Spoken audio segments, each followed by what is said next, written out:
আসসালামু আলাইকুম। জগতে আছে ভাত না খেয়ে শুধু আলু খাবে। আমার মেয়ে রাত্রে ভাত খাইছো? রাত্রে ভাত খাইছে, সকালবেলা নাস্তাও করেননি। আমি বাইরে থেকে ঘুরে আসছি, তারপরও আমার মেয়ে, আমি কিন্তু এগুলো অনেক আগেই কেটে রেখেছিলাম, যাওয়ার সময় বলে গিয়েছিলাম।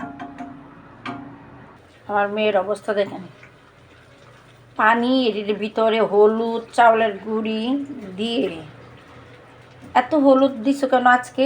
বেশি হলুদ হলুদ লাগতেছে, কিন্তু তারপরও চিপসগুলো অনেক সুন্দর হয়েছে। এখানে এক চুলাতে দিছে, এক চুলা হয়েছে, তো এখানে 4টা শুধু আলু দিয়েছি।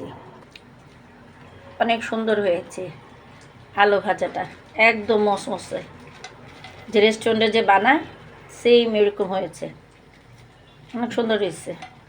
এগুলা খেয়ে নাকি সে ভাত খাবে না? আপনি চিন্তা করে দেখেন, আলু খেলে জানি যে পেট ভরে, তারপরে যে ভাতের খাবার, তো ভাত তো খেতেই হবে, সে ভাত খাবে না। এই আলুগুলো শুধু একমাত্র, আপনারা বিশ্বাস করেন, একমাত্র আমার মেয়ের চিপস খাওয়ার জন্য আমি নিয়ে আসছি।